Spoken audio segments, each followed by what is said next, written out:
David Ayer's Suicide Squad was still a massive success, even with the reviews doing best to bury it alive. Had it been released in China, I can only imagine how much more the profits would have been for the movie. Still, 750 million for a mostly negatively received film is a feat in itself, and helped to pave the way for movies like Birds of Prey, as well as James Gunn's The Suicide Squad, starring Idris Elba, Margot Robbie, and Jai Courtney. Had it gone the original way, we would have indeed had David Ayer's Gotham City Sirens.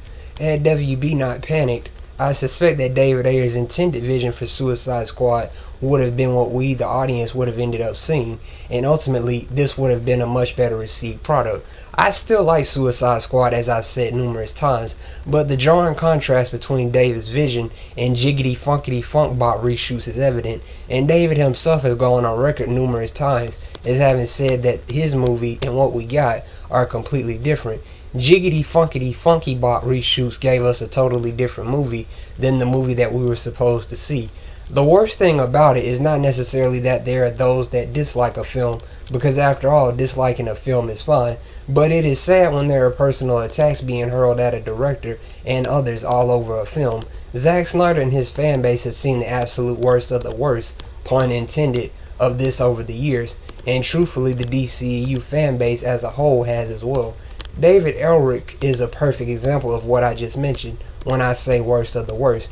He chose to tweet this, and I quote, "That feeling when a movie studio makes a splashy, exciting announcement about a sequel to some dumb piece of shit that literally every sane person on earth hated with a passion when it came out like 10 minutes ago," unquote. He's referring to James Gunn's cast reveal for the Suicide Squad.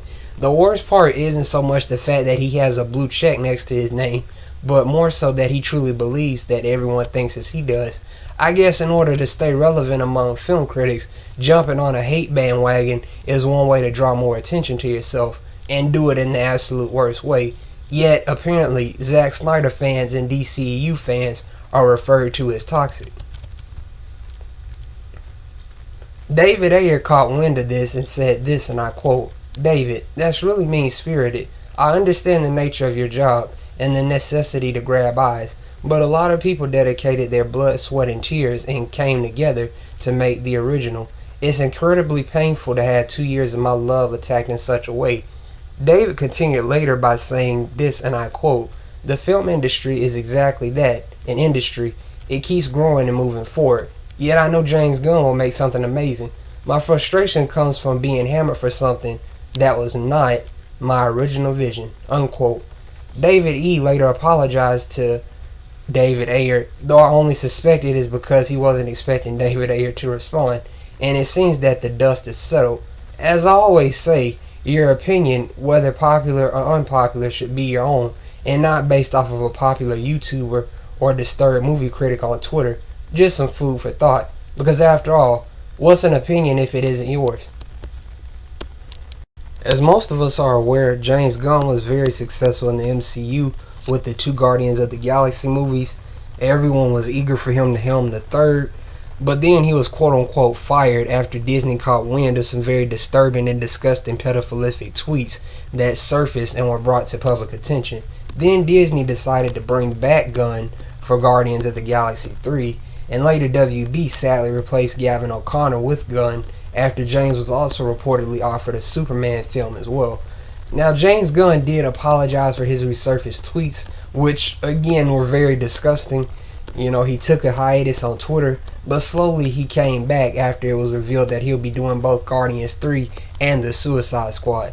Now, in regards to the Suicide Squad, all signs point to it being a continuation as opposed to a straight up sequel, especially with Jai Courtney, Margot Robbie, Viola Davis, and Joel Kinnaman returning, but it's just not something that I'm personally as interested in.